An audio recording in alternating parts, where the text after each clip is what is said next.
linking into that really, and I guess it's kind of like whether you've got any kind of clarification or update, because I know it's kind of an ongoing exploration really, but there was this idea that following the kind of the initial symptoms, the initial infection, that there's this kind of reinfection period fairly soon afterwards, and the idea that people might go out there and do exactly as we're saying, maybe go back to exercise or push themselves too hard, and then see this kind of second wave of symptoms really, and whether that was a reinfection or whether it's actually just the virus lying dormant in the system, and then it is almost like this autoimmune response where the body's attacking itself, and that's what's leading to maybe these second, third symptoms that are kind of chasing it around the body.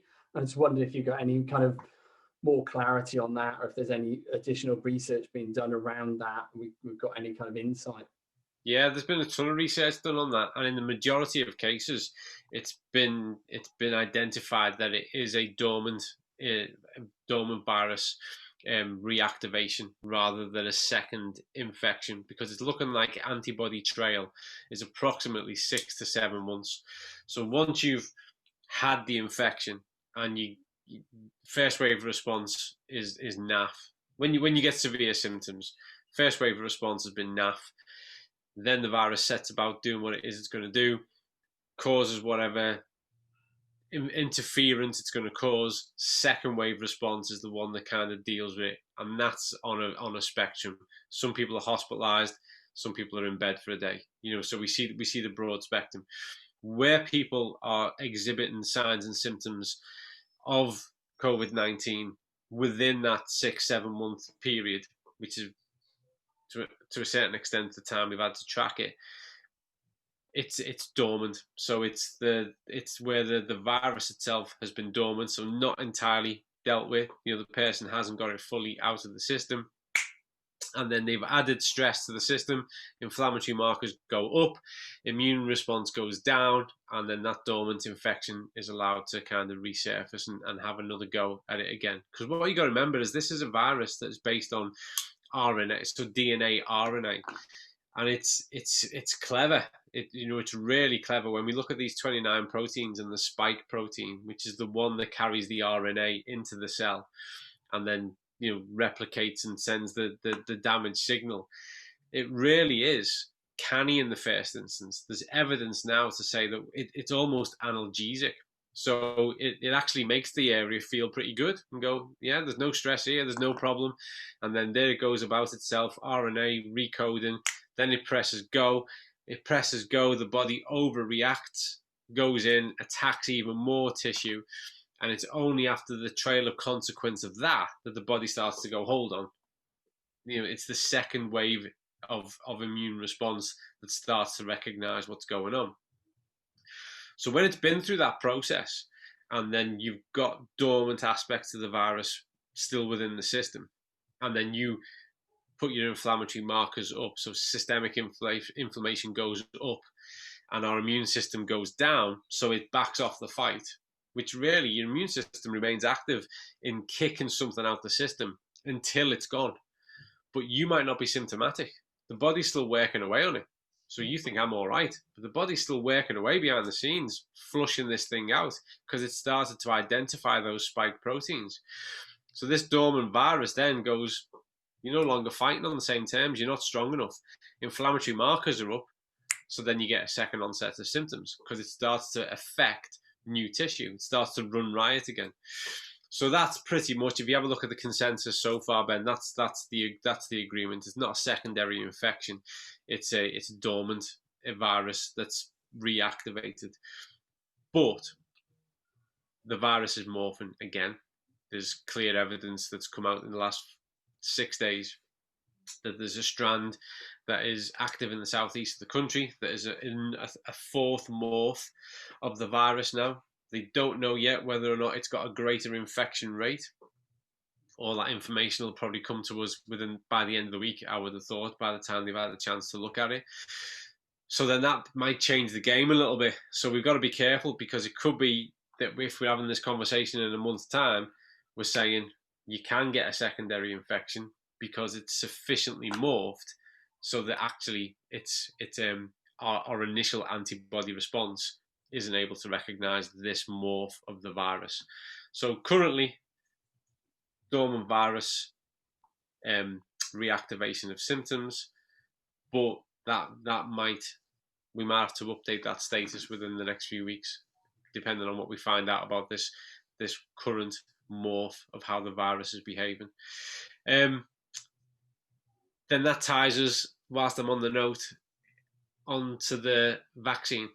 The vaccine, it's going to be a seasonal vaccine, because antibody trail is about 6 to 7 months. So we've got to get used to this, folks. COVID-19 is in the world, it's functioning, it's operating, and long-term vaccine is certainly going to be the key to getting society back to normal. I think longer, pathology and medical studies are going to look at how we can better vaccine against it, rather than having to have it as a part of the seasonal list. But we'll find out, won't we? Thanks, Col. Yeah, really helpful. Thank you. That's why, ladies and gents, when we start, I don't know if I've said all this before, just bear with me a sec. When we start to get someone off the blocks, let's start to prescribe that physical activity and that exercise. The reason why we go measurably beneath what we think they can cope with just to start activity is so that we don't create such an inflammatory response, an acute inflammatory response, that we send the immune system on a plummet. We want that immune system ticking away, doing what it does. We want our exercise stress to purely be of a level where it's going to invigorate positive changes, and we can do that. It's quite easy to achieve. We keep things moderate, within control. We don't push a person to the point whereby they might fail. Everything is prescribed within what we believe they can achieve, with some comfort, but also, particularly as we get to week 2, 3, 4, just knocking on the door of discomfort. And then we can extend on that over time. Remember, time is our ally. Every day, every 48 hours, and every 120 days, remember, 120 days, complete turnover of hemoglobin, red blood cell count, we're a new person. So given the fact that most viruses, but certainly this virus, is active within the blood, when we get to that 120 days, we can lay a new marker and go, listen, if we've been prescribing better foods, bringing about some really positive epigenetic changes through the diet, and if we've been administering exercise stress sufficiently just to upregulate oxidative enzymes, positive oxidative response on nervous tissue, all that kind of stuff, 120 days, we can be quite confident in saying, right, now we're in a different position. Things, no matter what, whether I can measure that red blood cell count or not, things are definitely improved now. So we can gain a bit more confidence in what we expect someone to be able to achieve within an exercise session. Ben, was there anything else on your list, dude? The other big one I was going to ask was about the remote coaching, which you covered off already. It is evolving and changing, isn't it? And this is interesting and kind of scary, I suppose, at the same time.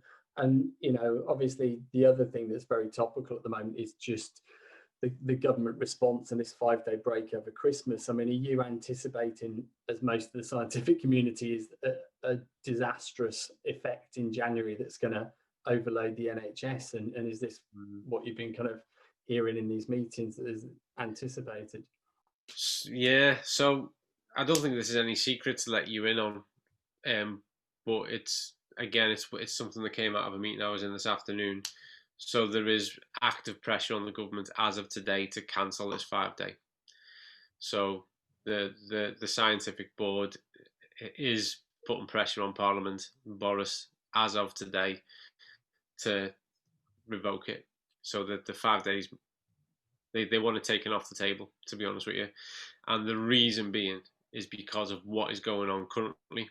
And then when you plot that, even at the most conservative epidemiological risk predictor, is it will lead to absolute devastation in January. And then to recover from that isn't just about a few weeks in January, It's the knock-on effect, which has a magnifying effect, which could then lead us towards a situation that's way beyond March into April, May. There's a whole heap of health pathological issues in there, and there's a whole heap of economical issues that are in there. So yeah, I wouldn't be,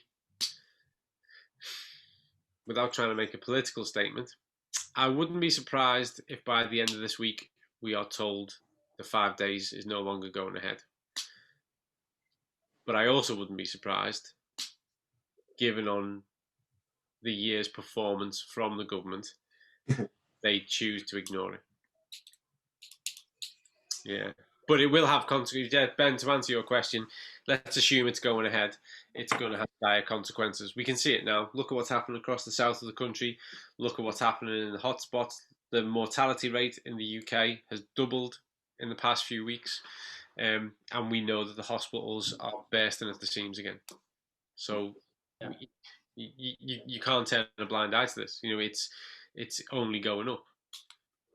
And again, sorry, just going on with the, you know, that line of thought then, and looking at, as an industry, as a sector, maybe what we can do to support the healthcare system, there would appear to be a really important role there, wouldn't there, for us, which again, you know, you've referenced all the way through this course, and you know, something I'm passionate about as well is where we can, as a sector, be more involved in the health agenda and add value to public health particularly.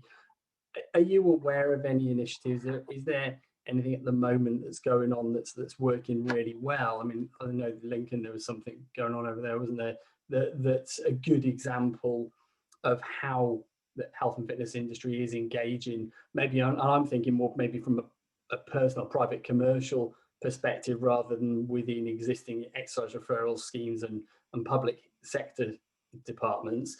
But is there anything there where we can engage with, whether it be hospitals, outpatients, physios, and look at a model that's working? I don't think that's, you know, I really like that. I like you thinking, Ben.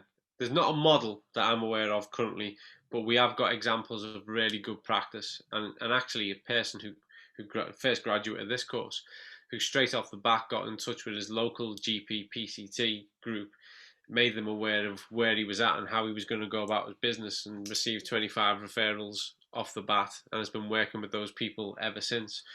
And we're seeing clusters of that. So we're seeing areas and individuals who are being really proactive.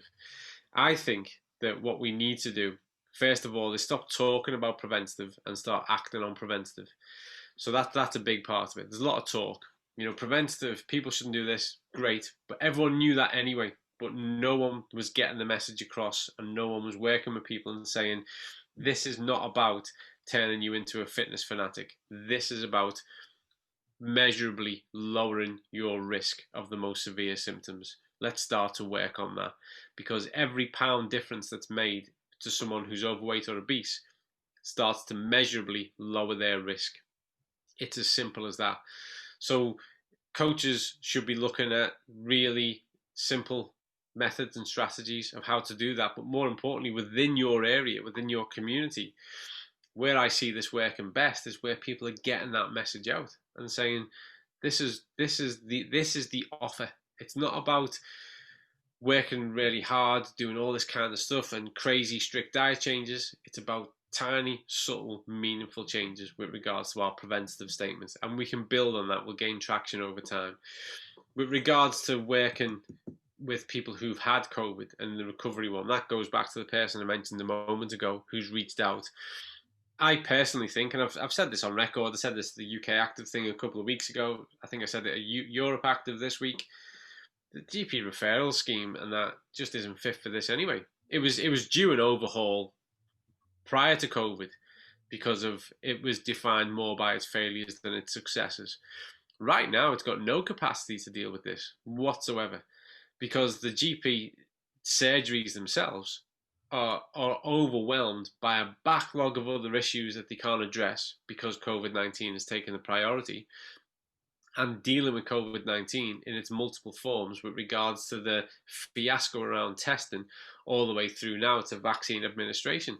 So somewhere in all that, they've got to go, right then, let's look at how we effectively start to refer on a GP referral scheme for exercise rehabilitation. For a growing population of people, they're quite, well, by the time we get beyond Christmas, is going to equal the existing population of people who are likewise being disadvantaged and left out by the limitations of the GP referral. So I actually see this as a chance for individual PTs, the independent gym network, and the bigger groups to say, we're going to go and do this ourselves because we have the skill set, we have the confidence in the skill set, and we're going to work with people in our community. The fact is we're a profession, and as a profession, people need to be paid for their time. But what a lot of people don't realise is that their local GP surgeries have independent budgets that they can put towards this. And you can also reach out to NHS funding that's available through NHS Trust in your area as well. They have funding available that can support these types of activities. Yeah, it's phone calls and it's forms, but it's well worth it because the funding is there to support the delivery of sessions, treatments, rehabilitation, restoration work that takes the burden off the clinic setting and the surgery. So yeah, the best ones I've seen, Ben, are the ones like the chap who came through. And there's actually a girl I know down in Wolverhampton who's done similar, who've just gone, right then, I'm going to proactively get in touch with the GP, tell them what I'm about, what I'm doing, how I'm doing it, the group I'm going to work with, and see what funding they've got to support this and get it off the ground. But also, I would say, just to finalise, is that, give people options. So I think, I know there's the whole physical distancing thing at the moment and all the rest of it, but I think, look at how much you charge. Let's just be straight about it. Look at how much you charge for your time per hour and then work to economies of scale. And it could be that you have a small group session with 3 people. 3 people are all paying a third of what your hour's time is. They're all benefiting from the service of someone like yourself who's got the skills and expertise to help them meaningfully. You're getting the money you're entitled to, and they're getting, for want of a better word, a cheaper or a discounted service purely by the fact that you can work on a small group scale like that. Yeah, love it. Just to add to that, dude, as well, if it's helpful, because Colin and I talk about this, we've talked about this quite a lot in the last month probably, but I'm not certain that you'll have seen us chat much about this topic, dude. But what we found, and what some of the guys Col just referred to there have been doing, is that the GP, as Col says, the GPs are super receptive locally to a conversation. That's quite a straightforward one. An immediate to-do, which you'll have probably taken care of already, is letting anybody that you would ordinarily work with know what you're now certified in. Because even if any of those guys haven't been directly impacted, a lot of the grads are receiving referrals, if you like, from their existing clients who've got friends or family members that are struggling and didn't know where to turn. So there's that piece. And then even simply from a social media and a LinkedIn perspective, as you have done already actually, but letting people know that are around you that may not be working with you in any way, shape or form, know that you're local in their community as a bit of an expert. But as well as all those kind of obvious things, and I can't remember if you and I have talked about this when we chatted, we found that employers are concerned for their employees who, especially if they've had long COVID, they've been out on sick long term since, in some instances, March, can't read emails, severe brain fog, can't function in meetings, can't commute to work, fearful of losing their jobs. Employers are having to lay out on sick pay or support, etc. So whereas corporate outreach we've done forever in our sector, this is like an entirely different type of conversation. It's got entirely different meaning behind it. So that's worth proactively doing. And we're also having those conversations with other big corporate companies about regional offices. So as well as you guys doing it in local areas, we're trying to do it from the other side on behalf of all grads. And then schools, universities, colleges, where there's a swarm, that's an awful word, but a swarm of COVID cases amongst students and those large populated areas, they're reaching out to us and asking how they could work with a rebuild coach because they want to provide help and support for their students. So it's essentially absolutely any part of our community we ought to feel comfortable now to be able to dive in and have those chats. But a little bit like where Col and I are talking with the employers who've got national frameworks of offices and stuff, we're also having that conversation with NHS and National Social Prescription funding to see how we can give the GPs advanced awareness of what it is that you guys have been certified in and what you're capable of, so that when you do start to introduce some of those conversations, it isn't the first time that they're hearing that information and it's carrying an NHS acknowledgement. And also because those guys handle a pot of money that helps people in local communities who don't have the financial means to access help and support themselves personally. So we're very aware that there'll be individuals who would normally work with a coach or who are financially able to. And as Col said, providing that scaled option of small groups or online bigger groups, because that community element, just as a super quick sidebar, that community element is massive, because so many of these people that are out there struggling feel like they're struggling in isolation. And we hear very often, I thought it was just me. So even just providing big group online Zoom calls with people across your community that's been affected as a minimum provides people comfort. So we're chasing that at like a bigger endorsement from the NHS and those bigger funding pots, really. So they're two key priorities of ours. And then just to circle back with kind of what we're all about, really, like the coach and the club, all the club conversations that we're having come back to exactly what you guys all said at some point in this call, that our sector is best positioned to step in and help all of these people. We've got the NHS rehab centres coming, but they're not going to be in every single location. There's going to be waiting lists. There'll be accessibility issues inherent with a service like that. And also, as we talked about it this afternoon, Col, there's individuals who already are gym members or who work with a coach, that if they want to get help, they prefer to work with individuals they already have a relationship with versus necessarily having to go into a medical setting, which, as Col just said before, is already in a compromised situation. So if an individual's out of an acute phase, if we can welcome them all in and be a huge part of the extension of that service, not only are we then providing relief to the NHS, but we're also, as Col opened up with, we've talked so much about COVID as a problem, long COVID as a problem, but not enough. We haven't had enough airtime yet as a sector about the role that we play in this rehab piece, because we can play a significant role in it. We can rehabilitate people, and that's part of a big piece of the argument that we're all having and conversations we're having with UK Active about why we're freaking essential as a service to support everybody.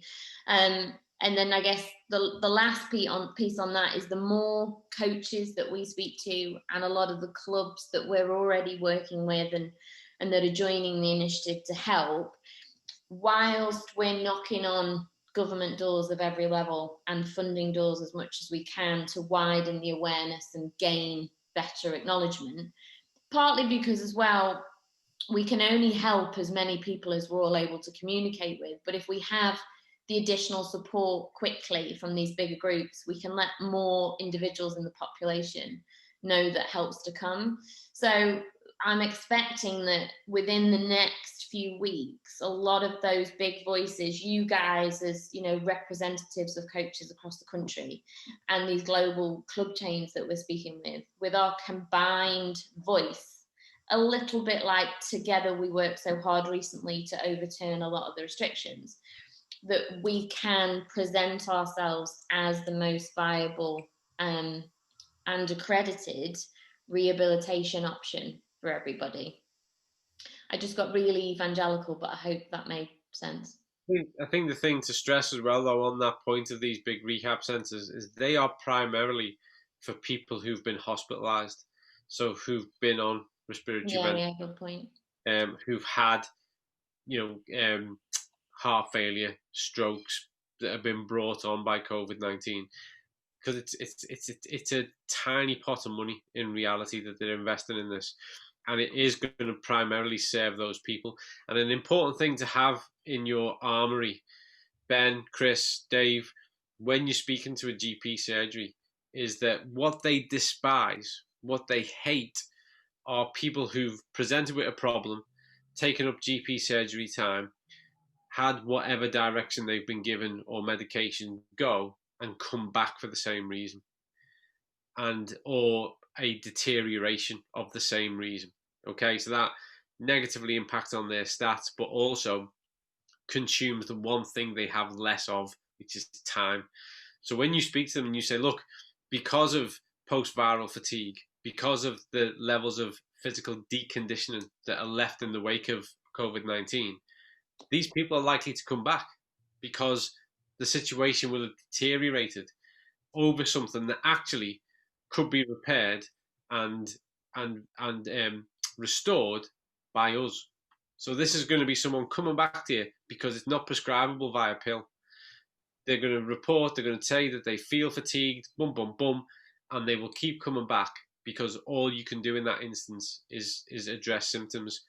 Whereas half the money spent on supporting us in working with that individual and improving, overcoming that physical deconditioning and that post-viral fatigue means they're gone. They've seen you once, they've come to us, and now they're no longer your concern. And every week that goes by that they're not returning to your surgery, they're no longer a patient. They are now just a participant who's figuring out and making better health choices and moving their health status forwards. So that's what it's just important to know they hate that. Re-referrals, hate it. And also, if it's useful to know, we've got coming down the pipe like a really simple one-pager, which came off of the request of a few grad coaches who'd been having those initial conversations with GPs who were indeed receptive, but just what they were then needing to do was bring us into some of the conversations to answer and respond to some of the questions that the GPs had. So the purpose of this little one-pager tool is to have those handy so that you can share that doc with those guys and then hopefully be able to receive people far quicker. So that's happening as well. And if there's anything like that you're going through these conversations, whether that's schools, employers, GPs, whatever, if there's any tools like that you think are going to support or aid you, then obviously let us know. And then similarly, Dave and Tomo, we're doing some bits for Robbo for the gym, which will be marketing oriented and local community messaging oriented. So that will help to drive awareness that you guys are available at Hoylake as well. Mm-hmm. Okay. Brilliant. Next. Anything else from anyone else? No, I think you covered everything I was going to ask there in that last bit. Just wanted to clarify just slightly. Just going back to group sessions. Are you talking more about like a chat, or are you on about physical training? Which one? Which version? I don't know. Before, I think someone said about online training, and it was mentioned like group sessions could be a part. But what I've found is working with cancer patients. I know I'm hating to going back to that again, but as I said, they link hand in hand. You're going to have people who are going to have different levels of fatigue, different comorbidities. For me, I think they need to be assessed and trained on a one-to-one basis. Now, I know that's not always possible, but what's your thoughts on that? Because I just heard big group session before, and I was like, oh. Well, it'd be small groups, so it'd be 2 or 3 that defined a small group. But I think you're right. I think to begin with, you've got to get on individual terms and understand where the individual's at before you can start to move them into a small group environment. You've really got to know where they're at individually so that you can manage them as part of a small group setup, 100%. So that's absolutely right.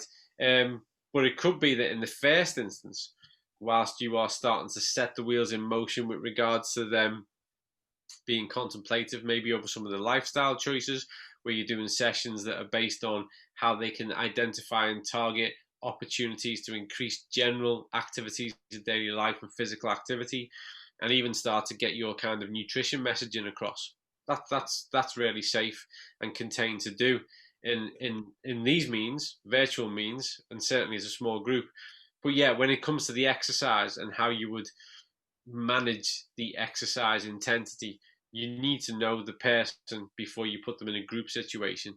But again, it's just about the process. Would I do that if I was seeing them in the gym?